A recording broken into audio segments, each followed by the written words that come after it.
If you love chilling mysteries, unsolved cases, and a touch of mom-style humor, Moms and Mysteries is the podcast you've been searching for. Hey guys, I'm Mandy. And I'm Melissa. Join us every Tuesday for Moms and Mysteries, your gateway to gripping, well-researched true crime stories.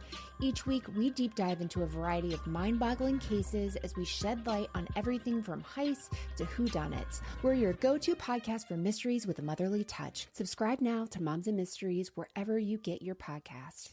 Criminology is a true crime podcast that may contain discussion about violent or disturbing topics. Listener discretion is advised.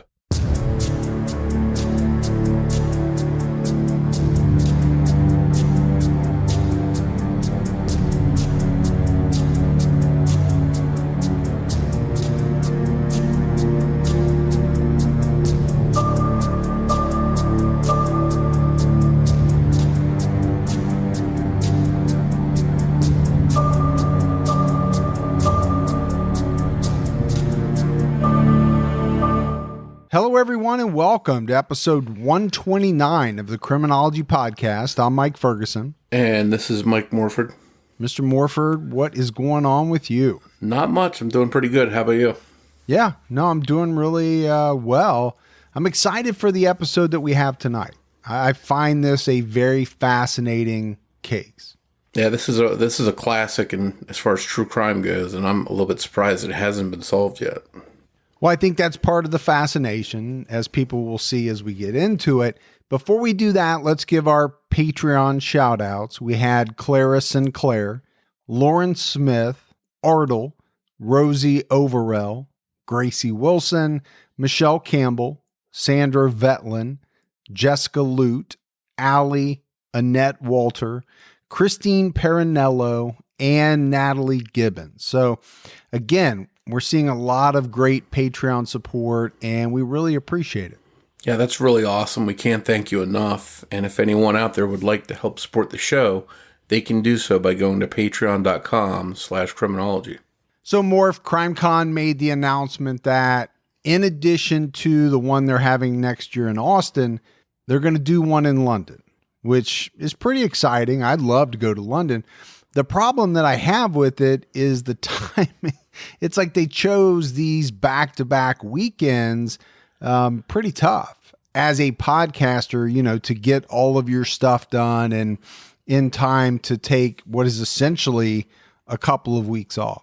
Yeah, and I understand why they did it. I think they wanted to sort of join the UK and the US together and let them have one big celebration over a 2-week span. But I get what you're saying too. That's pretty hectic. Yeah, definitely hectic for podcasters, but also hectic for people, in different parts of the world that would like to go to two, but can't because of the timing. You would think they maybe could have spread it out a little bit, but I get it. We'll have to wait and see, number one, how things are, at this point next year and whether or not that's something we can pull off. I know one thing, a lot of people are ready to put 2020 behind us and move on to something good in 2021, and CrimeCon, I'm sure, would be a big part of that. Yeah, and it would. I'm hoping 21 is the best year ever. It can't, I don't know, knock on wood, I don't know how it can be worse than what we've experienced this year. I really don't. All right, Morph, let's get into this case. In February 1957, a college student found a little boy's body inside a cardboard box in a field in Philadelphia, leaving residents of that neighborhood shocked and afraid that a monster might be living amongst them, despite a huge investigation that continues to this day. The boy's identity remains unknown, and he is simply known as the boy in the box. At 10:10 a.m. on February 25th, 1957, Police Sergeant Charles Gargani from Philadelphia's Homicide Bureau received a call from a 26-year-old LaSalle college student, Frederick Bananas. Bananas said he found the body of a small child inside a cardboard box. He told Gargani he was driving through the Fox Chase section of the city 2 days before and stopped his car to chase a rabbit that had hopped into the weeds and scrub growth along Susquehanna Road near Very Road. He said he didn't find the rabbit, but Bananas noticed some muskrat traps had not been set, so he set them and decided to return later to see if they caught anything. Banana said he also saw a cardboard box lying on the ground and what looked like a head sticking out of it. He thought it was a doll and really didn't pay any more attention to it.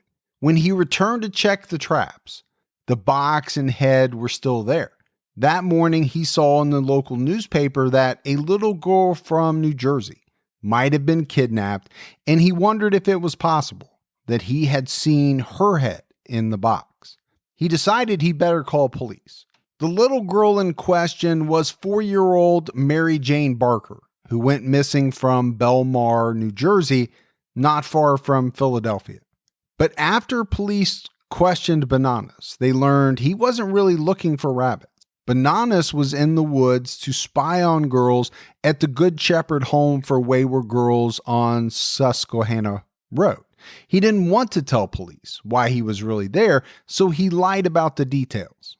Gargani immediately sent 2 detectives and Dr. Joseph Spellman, the chief medical examiner, to the scene, where Patrolman Elmer Palmer met them. After searching for about 15 minutes, they found the cardboard box surrounded by scattered trash at the junction of 2 footpaths. The box had the word fragile stamped on it. The carton didn't contain Mary Jane Barker or a doll. Instead, inside the box was the body of a little boy, completely nude and wrapped in a tattered blanket. Someone carefully folded his arms over his stomach. Upon examining the scene, detectives believed the child was killed elsewhere and dumped in this location. About 30 feet from the body, they found a blue corduroy Ivy League cap, size 7 1/8. The person who had been wearing it had stuffed tissue paper in the sweatband. The officers on the scene were shocked to be looking at the dead body of a child. They had gone there thinking that perhaps they would be finding the remains of Mary Jane Barker. Instead, they had found a little boy. Sadly, Mary Jane Barker herself would be found dead just a few days later in the closet of a vacant home in her neighborhood. As it turns out, she became trapped inside when the door had stuck while she was playing and died from starvation and dehydration. Investigators fanned out to search the area around the boy in the box. 200 feet from the body and along Very Road, authorities found a pile of clothing for a woman and child, but they later determined that the smaller clothing was not the boy's size. Dr. Spellman made a quick examination of the boy and thought he was 4 to 6 years old. The boy had bruises on his face, stomach, and legs. Later that night, Spellman performed the autopsy and established the boy had been killed by a severe blow to the head, combined with a brutal beating. He had been dead anywhere from 3 days to 2 weeks, but he did not believe the boy had been in the woods that long. Spellman had no doubt the boy was a homicide victim. It seemed as if the injury to the boy's head might have been caused either by a blunt instrument or by pressure, as if someone had gripped the boy's head very tightly. The boy weighed only about 30 pounds. He was fair-skinned with blonde hair and blue eyes. He had a small L-shaped scar under his chin, and he was slightly bucktoothed. The boy still had a full set of baby teeth. His tonsils were still present, and he had no deformities or vaccination scars. Multiple bruises covered his entire body, particularly on the head, arms, and legs. Somebody had crudely cut his hair into a crew cut. Hair clumps were found on the victim, suggesting his hair had been cut with no sheet or towel around his neck, possibly after his death. His fingernails and toenails had been neatly trimmed and groomed. The palm of the boy's right hand and the soles of both feet were rough-skinned and wrinkled. Police called it a washerwoman effect, which indicated that just before or after his death, his hand and both feet had been immersed in water for an undetermined length of time. His left hand yielded perfect fingerprints. The washerwoman wrinkling wasn't severe enough to obliterate the prints on the right hand or the feet.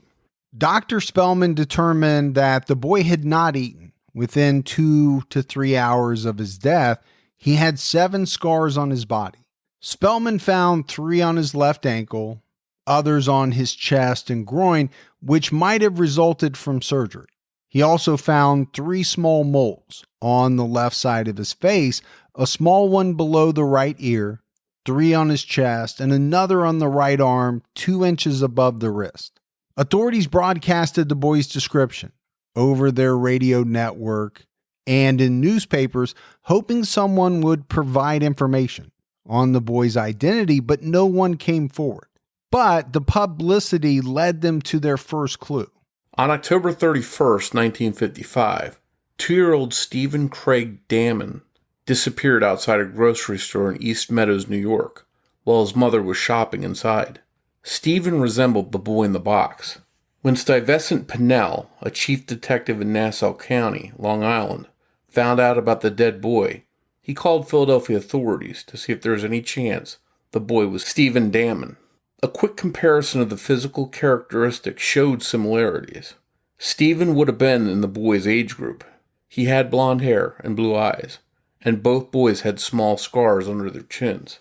Captain David H. Roberts decided to have the boy's body x-rayed to see if there were signs of old fractures of the left arm, like Stephen Damon had. Prints of the boy's feet were also taken. Dr. Spellman concluded the boy in the box had not suffered any fractures, and therefore, he wasn't Stephen Damon. Investigators were let down, but their investigation continued. Detectives traced the cardboard box to a JCPenney store in Upper Darby, about 15 miles from where the body was found. The box carried no firm name, but through serial numbers, detectives learned it had once contained a baby's bassinet, and it was shipped to the JCPenney store in November 1956. The store had sold the bassinet between December 3rd, 1956 and February 16th, 1957. Roberts issued a public plea for the buyers of all such bassinets during this time frame to come forward and say where they disposed of the box. Detectives learned that 12 bassinets had been sold. At the time, JCPenney only allowed cash transactions, so there were no records of the purchasers. With the help of publicity, detectives were able to locate all but 4 of the buyers. They said they had either put the box out for trash pickup or they still had it in their homes. Police officials reported that the tattered blanket found with the boy was made of cheap cotton flannel with a plaid design and pattern with green, rust, and white squares. It had been recently washed, then mended with poor-grade cotton thread on a sewing machine. The blanket had been torn into halves. Its overall size would have been 64 inches by 76 inches. However, a section had been torn from one of the halves, leading detectives to think it might have displayed some identifying mark, such as a name or initials. Another promising tip came in from a man who said that 2 days before the body was found, he had been driving along Berry Road when he saw a middle-aged woman and a boy that he estimated to be between 12 and 14 years old. They were unloading something from the trunk of a car. The man thought they might have had a flat tire, so he stopped to ask if he could help. The woman and child never said a word, but seemed to be purposefully blocking his view of the car's license plate. Where the woman and child had been standing was near where the clothing was later found. Police were unable to locate this woman and boy. Another tip came in from a barber who said he had cut the boy's hair less than a week before the body was discovered. According to the barber, the boy told him he had 5 brothers and a sister and lived in the Strawberry Mansion area of Philadelphia. 2 detectives were assigned to join the barber to locate the boy's family, but they never found them. Police had 12,000 flyers about the case printed so that they could be handed out, but they soon ran out of the flyers, and a new printing order of 25,000 flyers was made. More than 5,000 flyers were sent to area physicians. Dr. Spellman wrote a detailed article for the Philadelphia County Medical Society. A few days later, Chief Detective Inspector John J. Kelly organized what was then considered the most extensive search for evidence ever attempted in a Philadelphia homicide case. Coordinated by walkie-talkies, 300 patrolmen, detectives, and park guards, including the entire class of rookies at the city's police academy, searched the 12-square-mile area surrounding the body's location, roughly a quarter-mile away from where the boy's body had been found. The search team found a piece of a blanket that resembled the one with the boy, but a lab check showed it was similar, but not identical. 20 detectives visited 300 homes, hoping residents could identify the boy from photographs, but they had no luck. But Captain Roberts received a tip from the night manager of a restaurant in Camden, New Jersey, just across the bridge from Philadelphia. She said she had seen the little boy in the restaurant on 2 occasions in February. The woman said he was with a man who was about 40 years old. This man was red-faced and scruffily dressed. She said the boy wanted to speak to his mother on the telephone, and the man placed a long-distance call to Baltimore. But when police checked the restaurant's telephone records, no such call took place on the nights mentioned by the woman in her statement to the police. It was another dead end. 2 weeks after discovering the boy in the box, police found the owner of the muskrat traps that Frederick Bananas had set, 18-year-old John Paroznik, whose family had settled in the Fox Chase community after leaving Poland in 1949, was a high school junior. He said he had 19 traps around the field, but hadn't been checking them regularly because it was close to the end of trapping season. John told detectives that on Sunday, February 24th, he was riding his bicycle to play basketball in a nearby church gym when he saw the cardboard box in the field. He thought it looked suspicious, so he got off his bike and walked over to the box. He approached it from the back and lifted the top of the carton toward him. That's when he saw the body of a child in a blanket. He dropped the box, hopped on his bike, and went home without mentioning it to anyone. Police figured that he discovered the boy on February 23rd because he spoke of walking in the rain, and Weather Bureau records showed it had rained only on that day. Officers had questioned his parents when they had gone door to door in the area, but the couple spoke such poor English, they had not even made it clear to police they had a son. One reason for John's silence was that a few months before, in another deserted Fox Chase field, his brother found the body of a suicide victim hanging from a tree. When police questioned him, they had upset the entire family. John's admission meant that the little boy had been dead for at least 48 hours before the police arrived in the field, and possibly longer. Police raised the possibility that the boy in the box was a kidnapping victim. Dr. Wilton Krogman, an anthropologist known as the Bone Detective, agreed it was possible. His specialty was human growth. Krogman examined the body and found the boy to be 40 inches tall and having a height age of about 3 years and 8 months old. The boy's weight of 30 pounds was in line with what a 26-month-old child's weight would be. This suggested malnourishment, which the bones confirmed. Krogman x-rayed the body and found scars of stunted growth on the long bones of the legs, which may have slowed down the boy's growth progress by 6 months to a year. He figured the boy was most likely 4 years old. Krogman also determined the boy had been chronically ill for about a year, which might be typical of a family on the move. He thought the boy might have come from a family of migrant workers. He also described the boy as having a long, narrow head, a high, narrow face and nose, which was enough to speculate on Northwestern European ancestry. So English, German, Scandinavian, or Scottish. Police did not agree with the kidnapping theory because they doubted kidnappers would keep the boy's fingernails and toenails neatly clipped. Also, no one had filed a missing persons report matching the boy's description. Detectives thought perhaps the boy's mother was unbalanced and that possibly the boy was also mentally disabled. Dr. Frogman said he received a phone call from a woman after his name had been mentioned in the newspapers. The woman was calm at first and asked him, "Can you tell whether that boy was weak-minded?" Frogman asked the woman her name, but she didn't give it. Instead, she asked him, the calmness quickly gone from her voice, "Do you know what it is to take care of an idiot? Sometimes you get so sick of their crying, you can kill them in a fit of anger. That might be your explanation." The woman yelled and hung up the phone.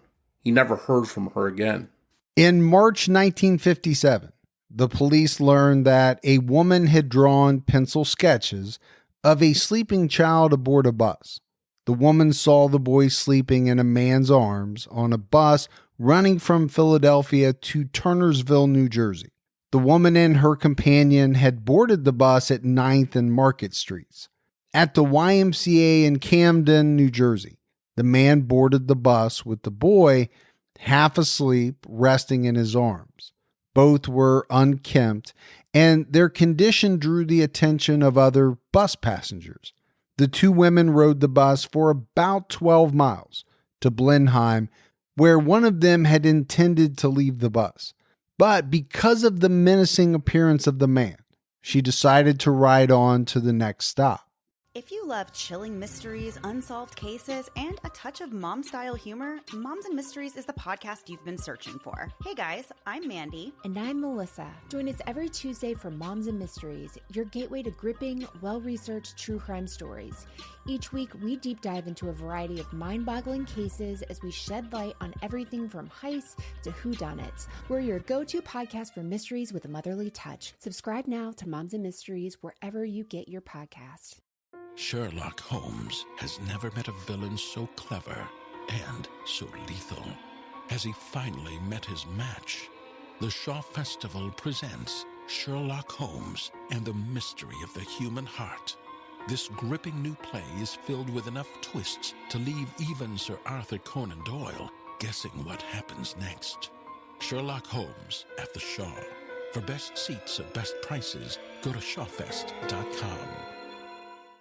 Police were also searching for a 36-year-old man named Charles D. Speece, who disappeared on February 23, 1957, along with his 8-year-old son, Terry Lee Speece.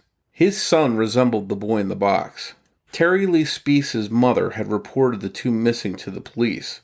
She went to the morgue to identify the boy in the box and found out that it wasn't her son. The father and son were actually later found alive. It turns out Charles and his son Terry were the pair seen at the restaurant in Camden and on the bus by the two women. The woman and her companion were among 6 people who incorrectly identified the slain boy's body as Terry Speece at the morgue. Another tip came in from a woman who operated a shop with her husband at 2603 South 7th Street in Philadelphia.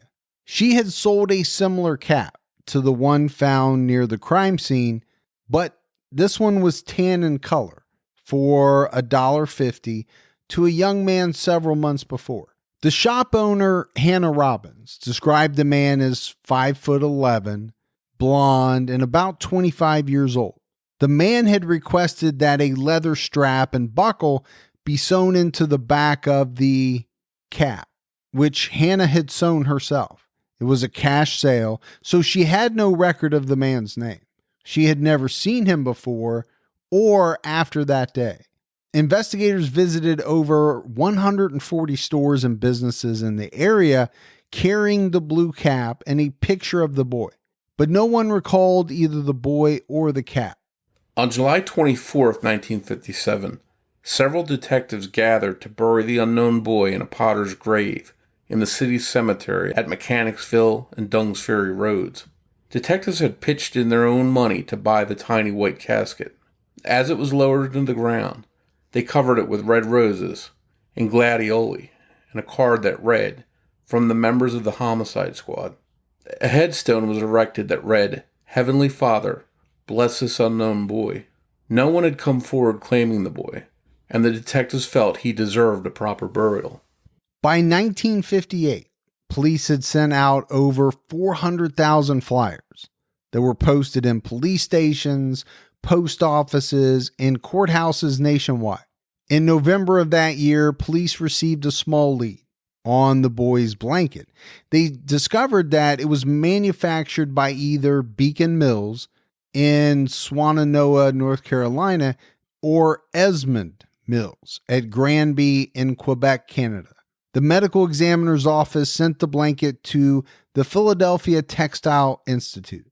The dean there consented to have it tested in a lab by Professor Percival Thiel, and Associate Professor David Geis. The two examined the plaid design through microscopes. As they checked the blanket, Geis remembered that a student had shown him this particular design 2 years earlier. That student had obtained a sample of blanket material similar to the one found with the body from Esmond Mills in Quebec. But really, the trail ended there. In June 1959, Dr. Spellman, in collaboration with Philadelphia General Hospital, planned to check the medical records in another attempt to uncover the boy's identity. The hospital recruited 15 women volunteers to examine records to see if the unidentified boy was ever a patient there.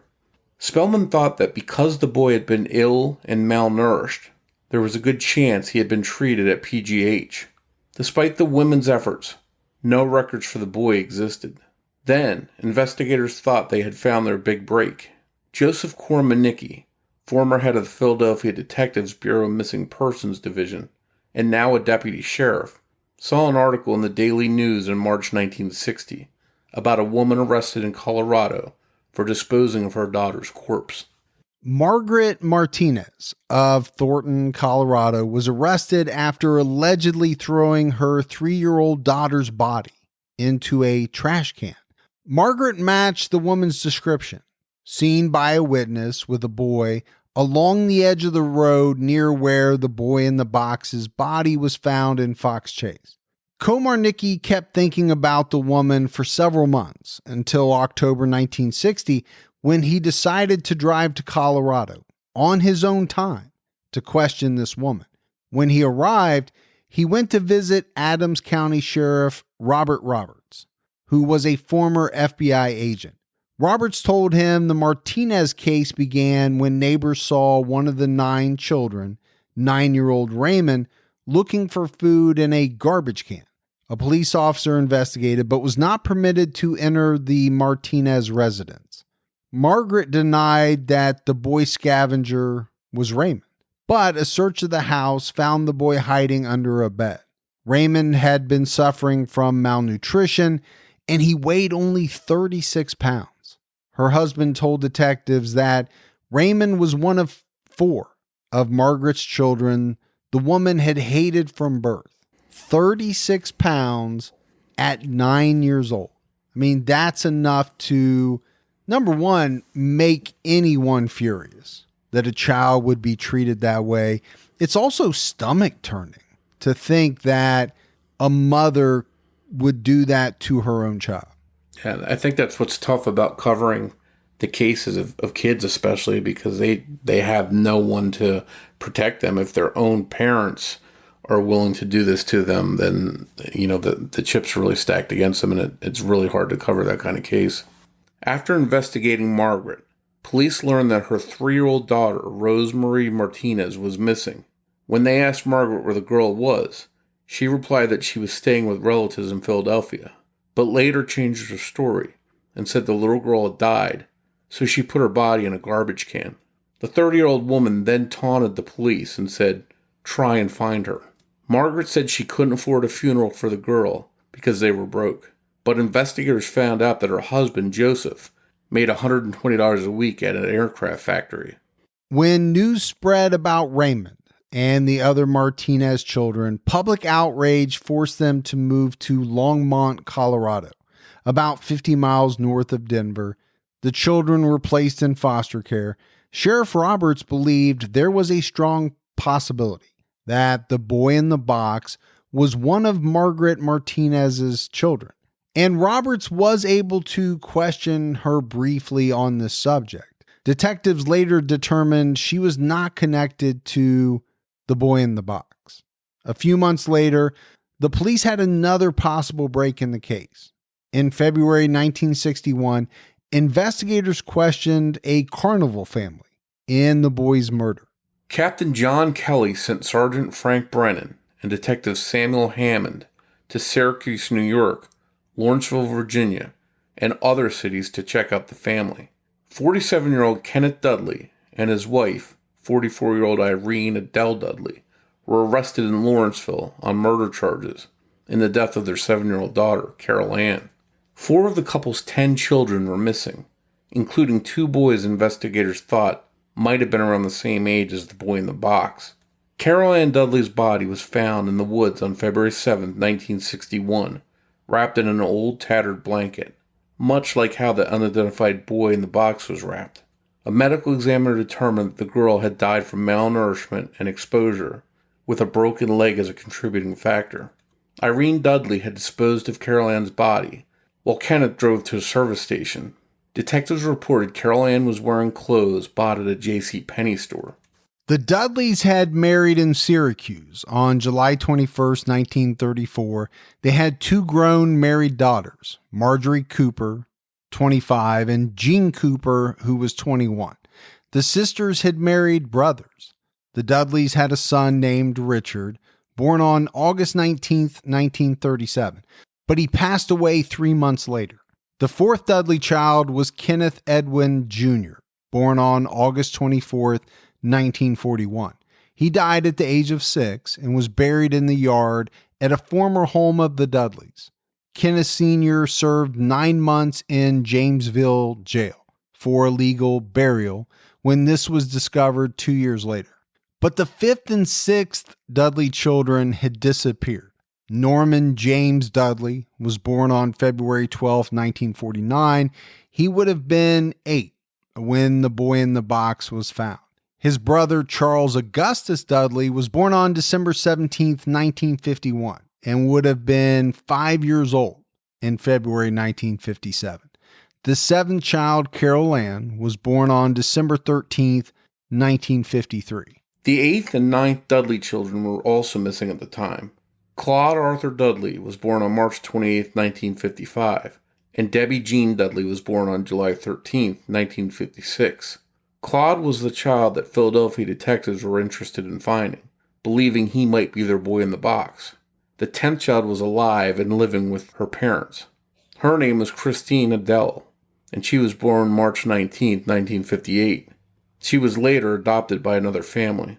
Kenneth Dudley was working for carnivals in 1957 and had passed through several eastern and southern states, including Pennsylvania.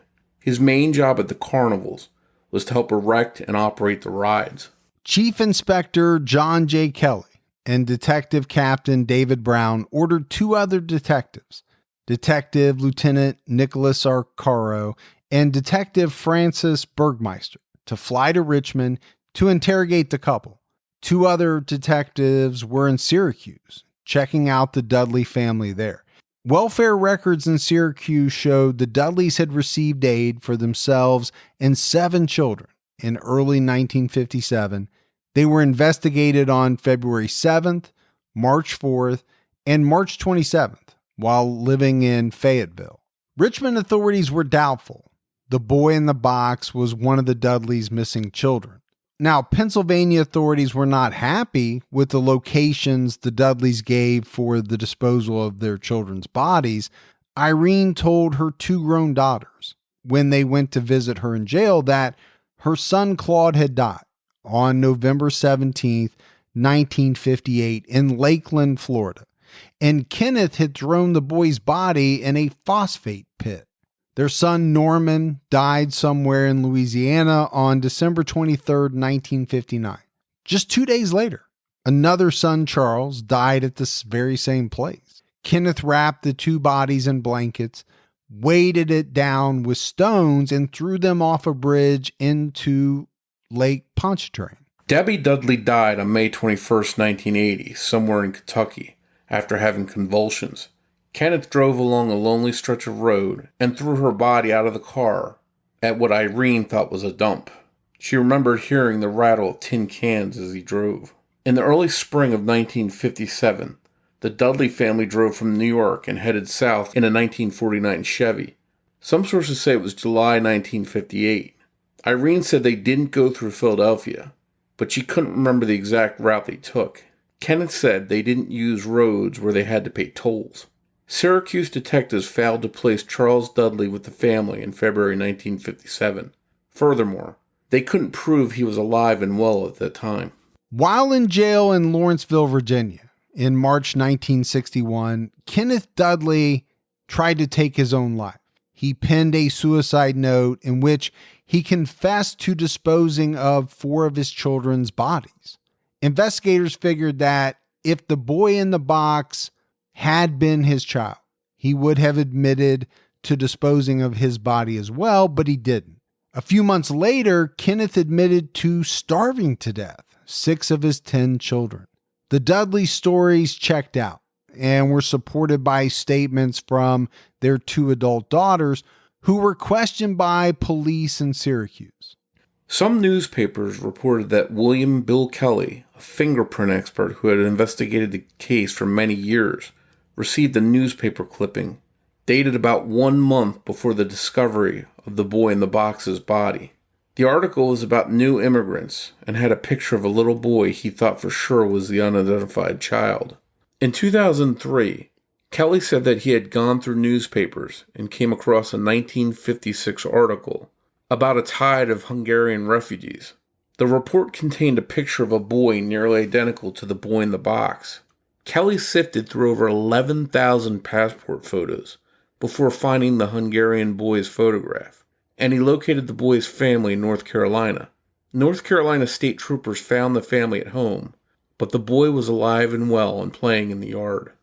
On the 25th anniversary of the mystery boy's death, Raymond Bristow, a former investigator with the medical examiner's office, said in an interview with the Philadelphia Daily News that the cardboard box was never fingerprinted. It was merely an oversight because there were too many people at the crime scene. Bill Kelly and Bristow often worked together on the case. Bristow started investigating the case after the burial of the child in July 1957. He retired from the medical examiner's office in 1975. 20,000 unidentified people were brought in to the medical examiner's office during his time there, and he was able to identify all but 24, including the boy in the box. This case turned into a 36-year obsession for him. During the 1982 interview, he said he still had the small plaster death mask of the little boy that was created during the months after his discovery. It was just one of many attempts to uncover the boy's identity. Over the years, Bristow had run down leads, spoke with psychics, traveled across the country, all in an attempt to learn the boy's identity, and he offered rewards out of his own pocket. He never believed the unidentified boy was a victim of a homicide. Instead, he theorized that whoever killed him did so accidentally, and was in the process of burying his body when he or she was scared off by someone or something. He noted the boy's cut hair and trimmed nails, and how his arms were carefully folded on his stomach, as reasons to support his theory. For years, Bristow maintained the boy's grave by pulling weeds and placing flowers there. He continued investigating the case until he died in 1993. After his death, one of his grandsons picked up the tradition at the cemetery. On March 19th, 1998, police homicide detective Thomas Augustine, retired police detective Sam Weinstein, and Daily News reporter Ron Avery detailed the grim discovery of the boy's body and subsequent investigation at a meeting with members of the Vidocq Society. Avery wrote a book called City of Brotherly Mayhem, Philadelphia Crimes and Criminals, and in that book, he covered the boy in the box case.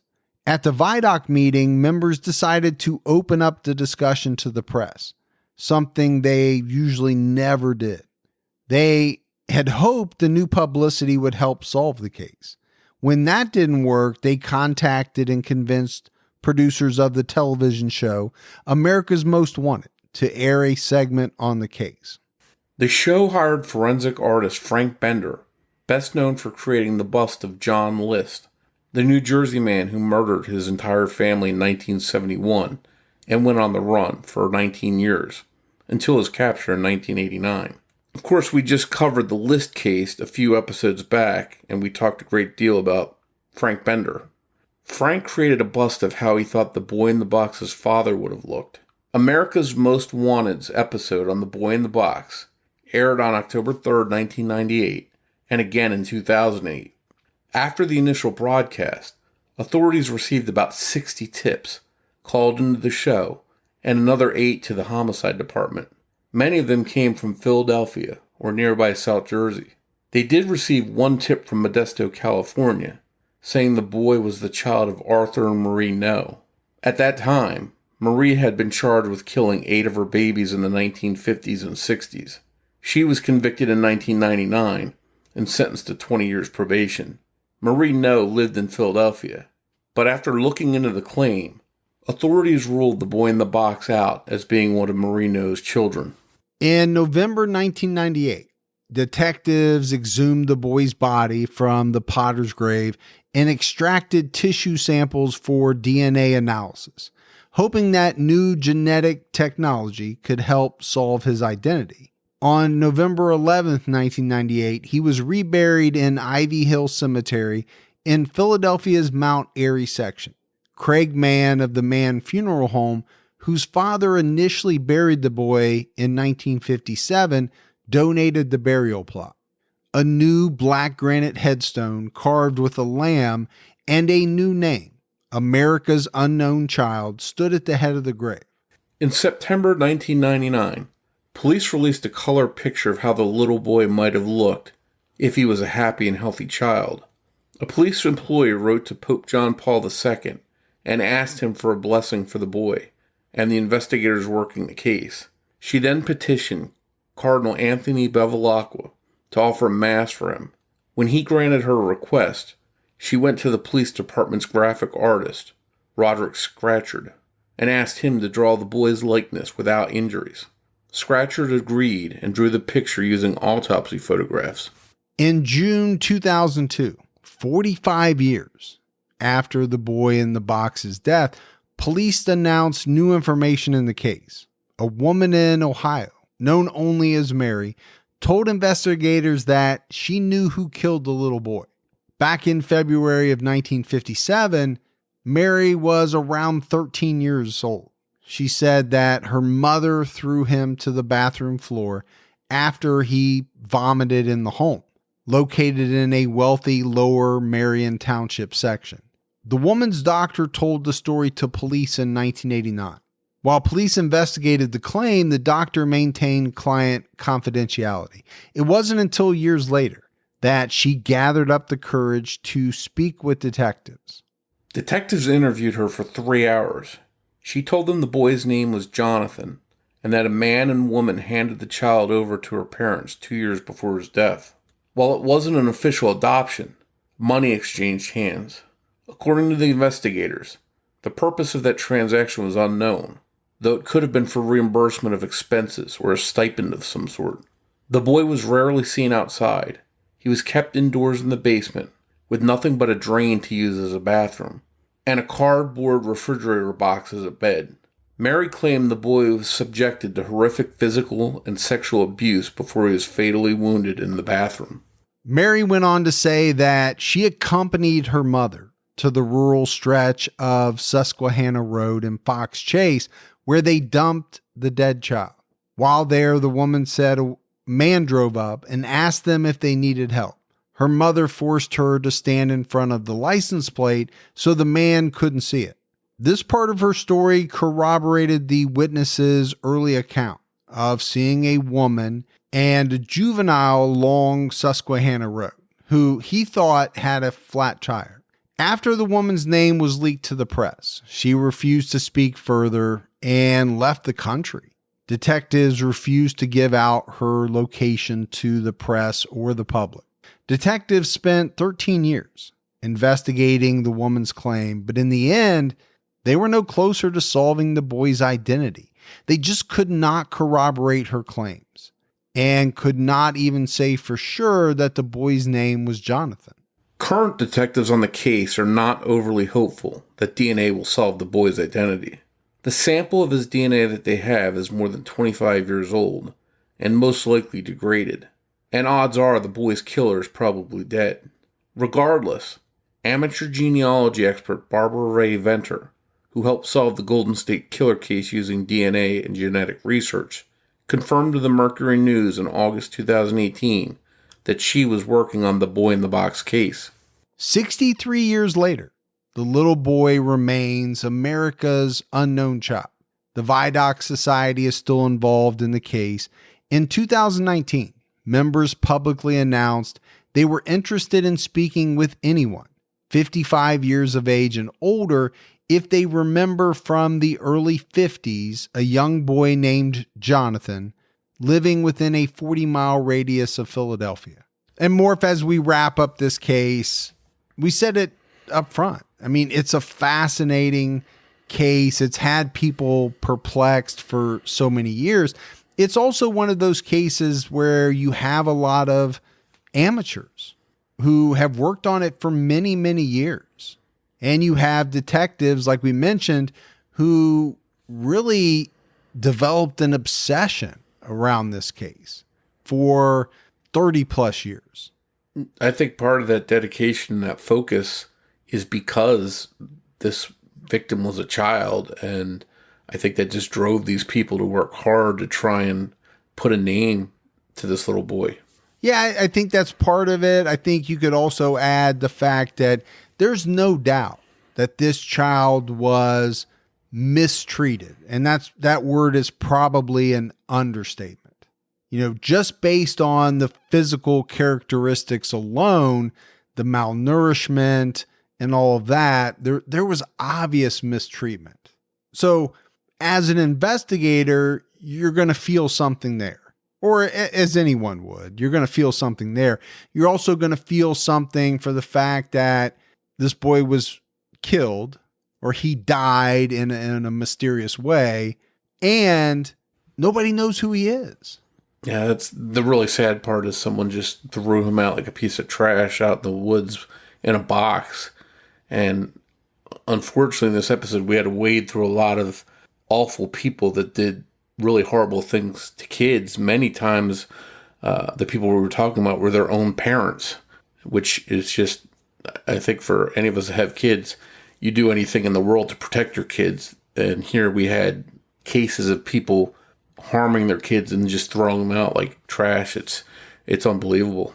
Yeah, that really did jump out at me, and it's no wonder that investigators really tried to look hard into some of those families, some of those individuals, because what they did was horrific. So if they could do that to their kids, well, maybe the boy in the box was one of theirs, and they did the exact same thing.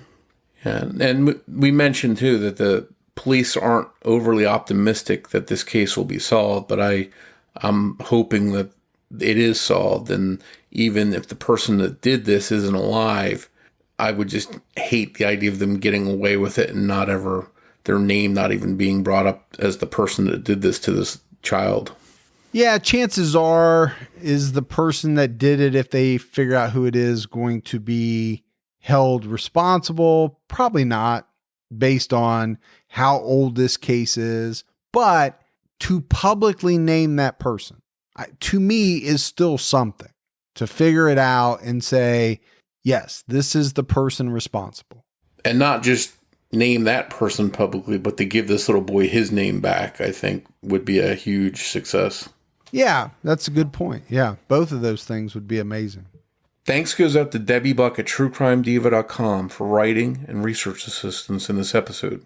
As always, if you love the show and you haven't done so yet, take a minute, go out and give us a 5-star rating. You can leave a review and keep telling your true crime loving friends about the podcast. That word of mouth goes a long way. If you want to find us on social media, we're on Twitter with the handle @CriminologyPod. You can also find us on Facebook by searching for Criminology Podcast, or by joining our Facebook discussion group, Criminology Podcast Discussion and Fans. So that's it for the case of the boy in the box, but Morf and I will be back with all of you next Saturday night with a brand new episode of Criminology. So until then, for Mike and Morf, we'll talk to you next week. Take care, everyone.